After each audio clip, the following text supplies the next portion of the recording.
īsteno kaut kādu izlīdzinošu nodokļu politiku, tā kā Žerāram Depardjē, ka ja tu pelni virs miljonu eiro gadā, tad tev atņem 75% un atdod tiem, kas pelna ļoti maz. Vai ne?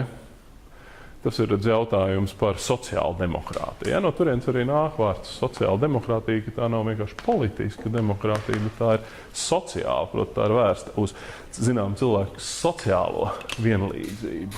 Ja? Vēl kaut kādi jautājumi par šito. Jā, jā. Es nedomāju, ka tā demokrātija ir lēnām, tā kā, piemēram, Amerikas tieši demokrātija. No. Definīcijas, jo no. manuprāt, ļoti daudz cilvēkiešiem vairāk naudas tie arī pielaiks. Jā, bet, ja jūs paraugaties, skaidrs, ka daudzās valstīs nauda spēlē politikā samērā lielu lomu, un tāpēc arī mēs ļoti bieži cenšamies to naudas lomu samazināt. Tajā ziņā, ka, piemēram, kā mēs samazinām naudas lomu, piemēram, mēs aizliedzam partiju reklāmas, jo citādāk būtu baigi viegli uzvarēt vēlēšanās, ja tu vari reklamēties, kas attiecās uz Ameriku.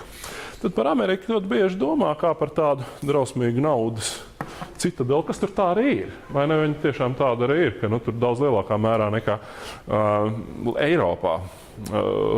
Cilvēku sociālo prestīžu nosaka šajā valstī tieši nauda, vai ne, cik tev ir, vai ne, tur, kā saka, pēc vecā principa, tur, kā saka, ja reiz tu esi tik gudrs, tad kāpēc tu neesi bagāts, vai ne? Bet nevajadzētu to pārspīlēt, jo Amerikas demokrātija joprojām ir demokrātija tajā ziņā, ka tur tev ir iespējas, teorētiski iespējas, protams, ja tev ir iekšā. Un, ja tu to spēj, tev ir iespējas izsisties ļoti augstu, arī nesot sākotnēji ļoti bagātam. Liela daļa no Amerikas, piemēram, tiem prezidentiem, ar ko mēs asociējam to, ir patiešām bijuši ļoti no ekstrēmi bagātām ģimenēm. Tā kā, piemēram, tur Kennedy vai Buši vai kaut kas tam līdzīgs, ja šitas pats Bušs. Bet ir vesela virkne ar Amerikas prezidentiem, kas nāk no salīdzinoši tādiem pieticīgiem apstākļiem, un tas nav tā, ka tur obligāti pa katru cenu viņi būtu ļoti, ļoti bagāti. Klasisks piemērs ir Bills Klintons, arī tas pats Baraks Obama, kurš, ja jūs to kādreiz palasat tās viņa grāmatas, kas ir pat latviski tulkotas, taču vai ne, tur jūs redzat, ka viņš jau nav nekāds tāds. Tas, ka viņš pēc tam iestājies Hārvardā un tā tālāk. Amerikas sabiedrība ir ļoti, ļoti meritokrātiska. Es nezinu, vai jūs zinat tādu vārdu, tāds jums var noderēt kaut kādā jūs tālākā meritokrātiska, kas ir merit, uz nopelniem orientēta. Ja? Proti, tur tiek teikts tas, ka cilvēku sociālo prestižu ļoti lielā mērā nosaka viņa paša spējas un kapacitātes, un talantu un darbs. Ja? Un ja tu esi talantīgs, ja tu esi spējīgs strādāt, ja tu esi spējīgs apliecināt sevi, ja cilvēki tev uzticās, tad tas ir, kā saka, good for you, vai ne? Ja tu tāds neesi, tad piedod, vai ne? Tajā ziņā, protams, Amerikas sabiedrība ir ļoti, teiksim, elitistiska tajā ziņā, ka patiešām tur Artus Skaimiņš laikam nevarētu piedalīties, vai ne? Tajā ziņā, ka, kā saka, vienkārši, ar lielu bļaušanu, vai ne, tur izsisties cilvēkos. Amerikas politika paredz to, ka tu esi labi izglītots pirmkārt, ka tu esi darba spējīgs, ka tu spēj runāt ar cilvēkiem, kas ļoti daudziem citur varbūt tik ļoti nepiemīt. Ja? Proti tas, ka tu spēj runāt ar, nevis ar savu elektorātu un tā tālāk. Ja? Bet tas nav tā, ka tur viss izšķir nauda. Lai gan nauda ir, protams, nauda ir nozīme. Nauda ir liela nozīme. Tas ir tā kā, bet nauda Amerikā tiek uzskatīta ļoti lielā mērā tieši tā kā Obama. Man liekas pats, ka tur kaut kur tika izteicies par, ka nauda savā ziņā ir netik daudz patēriņa standarts, ka man tur vajadzētu staigāt kaut kādās zelta ķēdēs un braukt ar Ferrari, vai ne, un tur, kā saka, izskatīties tādam šausmīgi naudīgam, bet nauda ir kāda, kā Obama teica, money is how we keep count. Saprotat? Kā mēs Var kāds to iztulkot? Kā mēs to... Keep count, respektīvi, tas ir, kā mēs, Latvijas to ir grūti pateikt, tas ir, tā kā krieviski šķot, vai ne, ka, kāds ir iznākums spēlē, vai ne? Nauda ir tas, pēc kā mēs izsakām spēles iznākumu, vai ne? Proti, ja tu kaut ko spēj, un ja tev ir kaut kas iekšā, vai ne? Ja tu esi spējīgs, nevis tur vienkārši, kā saka, bezjēdzīgi notriekt laiku, bet ja tu esi spējīgs kaut ko sasniegt, vienalga, politikā, mākslā, biznesā, zinātnē un tā tālāk, tad, protams, ir tikai loģiski, ka tu esi bagāts, vai ne? Savukārt, ja tu neko nespējīgs sasniegt, tad atvaino, tad tu nebūsi nekas arī naudas ziņā, vai ne? Tad tev būs, kā saka, bišķiņ cits materiālais standarts. Bet tā nauda ir vairāk tiešām, un Amerikā to var jaunīt. Nauda ir Amerikā simbols sociāliem sasniegumiem, vai ne? Un, kā jūs to tīri labi zināt, amerikāņi, kaut arī būdam nenormāli naudas kāri, vienlaikus to naudu neuztver kā kaut ko tādu, kas ir viennozīmīgi saistīts ar individuālu patēriņu standartu. Mēs zinām, ka no vienas puses amerikāņi ir nenormāli alkatīgi, bet no otras puses amerikāņi ir arī tie, kas visvairāk ziedo labdarībai. Vai ne? Un, ka jūs paskatāties visas tās universitātes, ja? Amerikā. Tur taču ir, piemēram, tur kāds bijušais absolvents, vai ne, kurš ir ļoti labās attiecībās ar savu veco universitāti, nezinu, tur kaut kādu Yale vai Harvardu, vai ne, vai kaut ko tā, viņš uzsauca savai universitātei bibliotēku, vai ne? Kur te Latvijā te kāds vispār kaut ko, vai ne, kā saka, tāpēc jau mēs taču tā ir tāda nabaga māja, vai ne? Citām vārdiem sakot, tas jau ir... un tajā ziņā, jā, protams, ka Amerika ir ļoti specifiska demokrātija. Tur jums ir taisnība, viņi ir atšķirīgi nekā Eiropas demokrātijas, un naudai tur patiešām ir ļoti liela nozīme, bet es nedomāju, ka tas kaut kādā ziņā patiešām, tu nevari nopirkt Amerikā politisko ietekmi. Tu vari mēģināt. Mēģināt jau to dara visur, tāpat tā kā te Zaķa kungs bija tikko kā izpaudies nesen Viļānos, tieši tādā pašā veidā arī, es nezinu, vai jūs atceraties, pirms cik gadiem, varētu būt, ka laikam pirms kādiem 4, tas pirms nonākšanas prezidenta amatā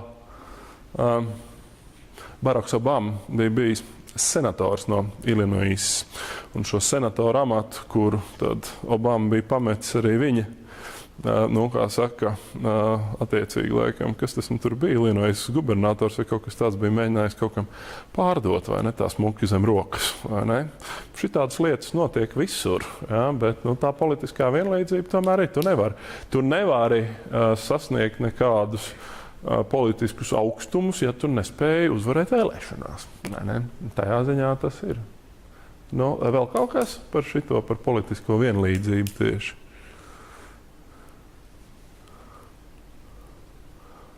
Labi, ja nav, tad paiesimies uz priekšu. Nākamais ir tas, kas jau izrietēja no šī pirmā. Reizēm tiek uzskatīts, ka demokrātija ir patiesībā nekas vairāk kā vienkārši tāds savu veidu apdrošināšanas polisi. Proti, situācijā,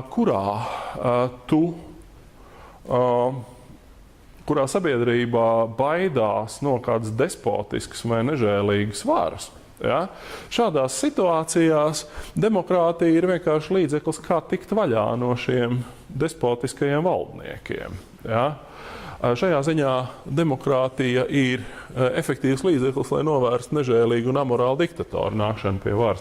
Iedomājieties, mēs zinām, es negribu saukt nevienu uzvārdā, bet arī Austrum Eiropā un arī Centrāla Eiropā mēs pēdējos 23 gados esam piedzīvojuši veselu virkni dažādas kvalitātes. Mums tās politiskās elites jau visur ir tādas, kādas viņas ir, vai ne? Ko tu vari padarīt? Tie ļaudis ir tādi, kādi viņi ir. Bet ir vesela virkne ar dažādiem absolūti amorāliem, absolūti nekvalificētiem līderiem nākuši pie varas. Jā. Tur mēs zinām, ka lietuviešiem, piemēram, bija viens prezidents, kurš tika faktiski noņemts ar lielu skandālu tieši dēļ savām korumpētajām saitnēm, vai ne? Mēs zinām, ka arī Centrāla Eiropā tur ir bariņš ar līdzīgiem kadriem. Tad, lūk, demokrātija šajā kontekstā ir iespēja tikt no tādiem vaļā.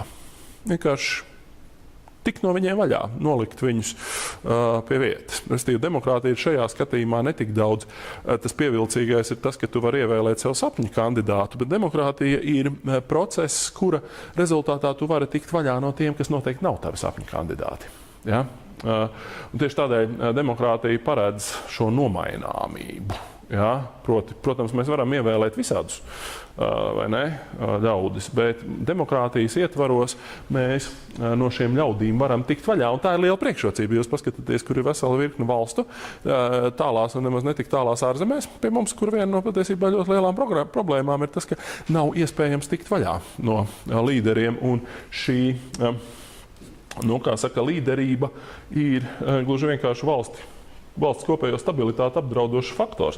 Tā es domāju pat ne tik daudz par Krievijas federāciju, bet ja jūs paskatāties uz Centrālu Āziju, tad tas ir vienkārši katastrofāli. Tur tiešām ir ļaudis, kas pilnā nopietnībā baidās, kas notiks tad, kad konkrētais līderis vairs nebūs, jo tur nekādas demokrātiskas procedūras nav paredzētas. Piedošana, man ir gluži vienkārši uzkāries mazliet tas dators.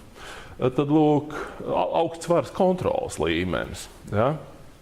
Tas nenozīmē, ka tā kontrola obligāti tiek īstenot ļoti saprātīgi. Viņi var tikt īstenot arī pietiekoši nesaprātīgi un traki, ja? Bet viņa ir kontrole, ja?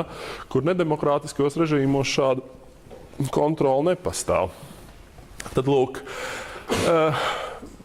trešais arguments ir demokrātija, kā jau mēs to runājām, ir ne tikai šīs vēlēšanas un vairākuma vara, bet demokrātija ir arī šī aizsardzība, ja? Individa aizsardzība pret varu, ja? Tās individu tiesības, ja? Visdažādākās. Par to mēs esam jau runājuši, tas nav nekas īpaši unikāls. Ja? Ceturtām kārtām, tieši arī ar šīm tiesībām demokrātija piešķir plašāku personiskās brīvības diapazonu, kā to dara citas iekārtas. Es pastāstīšu, ko es ar to domāju. Demokrātiskās valstis tradicionāli vienmēr ir saistītas ar, teiksim tā, cilvēku plašākām spējām dzīvot tādu dzīvi, kādu viņi grib. Kāpēc? Tas izriet no tās pašas demokrātiskās vienlīdzības, un par šo elementu savulaik runāja jau tas pats Perikls. Ja mēs esam politiski vienlīdzīgi, ja, demokrātiskā iekārtā, tad man nav tiesības mācīt jums dzīvot, ja? Pat ne līdz tādai pakāpei, lai jūs noskaidrotu, kurā gadā notika Franču revolūcija, ja? 450. pirms mūsu ēras. Ja? Un jums nav arī tiesības man mācīt dzīvot, vai ne? Es esmu tieši tikpat, vai jūs esat tikpat līdzvērtīgi, šajā ziņā nav. Demokrātija ir tas, kas daudziem arī nepatīk. Demokrātijā nav tāda dabiska autoritāšu, vai ne? Ģimenē un tādās autoritārās valstīs ļoti lielā cieņā ir šis te autoritātes jēdziens, ja? Ka redz, ka jums ir jāklausa tas, ko tur prasa jūsu tautas līderis vai kaut kas tam līdzīgs, ja? Vai kaut kāds reliģisks autoritātes, kuras ir jāievēro un tā tālāk. Demokrātija paredz to, ka mēs esam vienlīdzīgi. Ja? Un ja reiz mēs esam vienlīdzīgi, tad tas nozīmē to, ka cilvēkiem nav tiesību uzspiest citiem kaut kādas savas vērtības. Ja? Proti, starp mums nav nekādas hierarhijas demokrātijā. Ja? Un tas nozīmē to, ka mēs esam absolūti līdzvērtīgi un mums nav tiesības vienam otram, ja, mācīt kaut ko dzīvot. Ja. Tieši tas arī, protams, daudziem vēlreiz nepatīk. Ja. Tā ir arī viena no būtiskām lietām, ko demokrātijā bieži kritizē, ka tur principā nav autoritāšu. Ja? Bet skaidrs, ka šāds autoritāšu trūkums var tikt interpretēts arī kā pozitīva lieta. Proti, katram cilvēkam ļauj dzīvot tā, kā viņš grib. Ja? Proti, ticēt tiem dieviem, kam viņš grib. Ja? Izvēlēties to karjeru, kuru viņš grib. Ja? Dzīvot tur, kur viņš grib, dzīvot tā, kā viņš grib, dzīvot ar to, ko viņš grib. Ja? Un tā tālāk, un tā tālāk. Ja? Šajā ziņā demokrātija ir tāda ļoti lielā mērā personiskās brīvības iekārta, ja? Kas ļoti daudziem, protams, nepatīk. Jā, tāpēc, ka daudziem arī pamatot var nepiekrist tas, ka demokrātijā nav šādas dabiskas hierarhijas, ja, kā mēs tradicionāli to iedomājamies. Tur, ja kāds arī tur, piemēram, demokrātiskā iekārtā dod otram padomus, ja, proti par to, ka vajadzētu kaut ko palasīt par Franču revolūciju, piemēram, ja, tad jebkuram ir tiesības šos padomus ņemt vērā vai neņemt vērā, vai ne? Atkarībā no tā, vai tas cilvēks, kas jums to saka, jums ir kaut kāda autoritāte vai nav. Ja? Bet tur nav nekāds tāds obligāti, ka jums būtu tajā jāklausās, vai ne? Šajā ziņā demokrātijas specifika ir šis. Tas arī saistās ar to, kas tur tika teikts, ja, ka, proti, ka demokrātija vienlaikus ir arī ne tikai iespēja katram dzīvot tā, kā viņš vēlas, bet arī aizstāvēt to dzīvesveidu un aizstāvēt tās vērtības, kuras viņam ir būtiskas. Ja? Piemēram, tagad raugoties no otras puses, iedomājieties, ka jūs esat gluži pretēji manis iepriekš minētajiem, esat ļoti tradicionāli savos uzskatos un sakat, ka baznīcai tomēr ir ļoti liela un reliģija ir ārkārtīgi nozīmīga loma cilvēku dzīvē, tāpēc, ka tā ir tā, kas nodrošina katram no mums kaut kādu saikni ar Dievu. Un, kā saka, esamību kopumā. Bet, tad, ja jums ir šāds priekšstats, ja, tad demokrātijas ietvaros jūs šādas lietas, ja, šādu savu ļoti fundamentāli nozīmīgu reliģisku pārliecību, šādu baznīcas piederību un tā tālāk, varat aizstāvēt, ja, un varat teikt, ka jūs tagad, kā piemēram šādi reliģiski konservatori, taisīsiet politisku partiju, aģitēsiet, aizstāvēsiet. Ja? Piemēram, viss tas stāsts, kas notiek arī šobrīd apkārt daudzās Eiropas valstīs, bet tā skaitā arī Igaunijā stāsts par geju laulībām un šīm partnerattiecībām. Ja? No vienas puses demokrātija paredz to, ka cilvēkiem no vienas puses ir šī tiesība katram dzīvot tā, kā viņš pats to vēlās. Ja? Un šādā te veidā, kā saka, nevienam nav tiesības kādam mācīt man, ar ko man būs gulēt, vai man nav tiesības mācīt jums, ar ko jums būs. Ja? Tā ir šajā ziņā vienlīdzības iekārta. No otras puses, cilvēkiem, kuriem šāds uzskats, piemēram, par homoseksuālu laulībām liekas amorāls vai nepareizs, ir tiesības šādu savu pārliecību, ja, konservatīvu, politiski artikulēt, publiski aizstāvēt, ja, un šādā te veidā aizstāvēt sev būtiskas lietas. Ja, un tieši tajā ziņā, kā saka, šis fundamentālo interešu aizstāvības elements demokrātijā ir daudz izteiktāks nekā daudzās citās politiskās iekārtās. Vēl tas stāsts par šo pašnoteikšanās brīvību. Demokrātija vairāk par citām sabiedriskām iekārtām sniedz individam pašnoteikšanās brīvību. Proti, tajā ziņā, ka jums neviens stingri ņemot demokrātijā nesaka priekšā, kā jums būs dzīvot. Ja? Tā ir stingri ņemot katra jūs paša izvēle. Vai jūs, piemēram, pēc videns beigšanas beigsiet mocīties ar to mācīšanos un iesim kaut kur strādāt. Ja? Kas nozīmē to, ka jums būs uzreiz kaut kāda naudiņa kabatā, kas jūsu vecumā varētu būt diezgan svarīgi. Vai ne? Vai arī jūs iesiet mācīties kaut ko ļoti smalku, piemēram, medicīnu. Un tad jūs, kā saka, pēc kādiem 10 gadiem jūs izmācīsieties un kļūsiet par kaut kādu ļoti labu speciālistu kādā nozarē, ja, vai vairāk gadiem. Tad jūs atkal, kā saka, naudiņas jums tajā mācību procesā būs krietni mazāk un būs jāmācās. Būs jālasa grāmatas. Vai ne? Es neredzu to riebuma pakāpe jūsu sejās nav sasniegusi man vēlamo līmeni. Bet tad jūs varēsiet, tad, kad jūs būsiet, kā saka, izmācījušies, tad jūs būsiet, kā saka, lieli vīri un lielas sievas. Tad, demokrātija nestāsta, kas no tā būtu jāizvēlās. Ja tā ir savā ziņā katra cilvēka paša izvēle, ko viņš iesāk ar to savu dzīvi. Ja? Un tajā ziņā demokrātija savā ziņā patiešām prasa no tā, lai cilvēks par sevi būtu spējīgāks atbildēt, ja, nekā citās politiskās iekārtās, kur tad, kā saka, par šādiem jautājumiem lemj politiskā vara, kas pasaka priekšā, ja, kā jums būs dzīvot un kā nebūs. Jā. Jā, tas gan tā ir. Jā. Jā, tur varētu iedomāties, ka tāda absolūti brīvā iekārtā. Bet, redziet, līdz tam brīdim, kad jūs beidzat 9. klasi, jums jau patiesībā ar politiku un valsti nekādas tiešas saiknes nav. Jūs neesat vēl pilngadīgi, bet tas, ko mēs runājam šeit, ir par pilngadīgiem cilvēkiem, vai ne? Valsts spiež jūs jums iet skolā, pamatskolā. Kāpēc? Gluži vienkārši tāpēc, ka valsts pienākums ir, droši vien, ka lielākā, vismaz kaut kāda daļa no bērniem, ja viņiem būtu iespēja neiet skolā, viņi droši vien arī neietu, vai ne?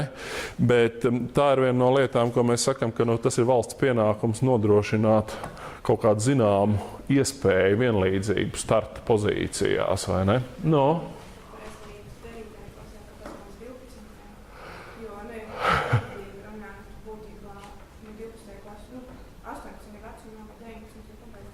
Uz 16 gadi ir tas mirklis, kad jūs kļūstat pilngadīgi, vai ne? Jā. Kā pilngadīgs, tā var balsot 18. Tad, kad tu vari balsot 18, jā. Tas ir laikam attiecībā uz kā kuru noziegumu, jā, bet tas ir apmēram tas vecums. Ja.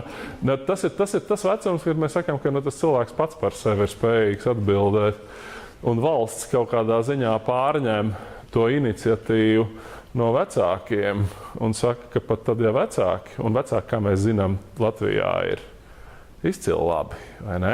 Te ik pa brīdim kaut kādas slepkavības notiek. Un tā neticiet man, tas galīgi nav smieklīgi, jo patiesībā mēs redzam, ka ir cilvēku paudze, kas nav izaugusi, kas nav spējīgi atbildēt paši par sevi, bet ka viņi lielā mērā arī nav spējīgi viselementārāk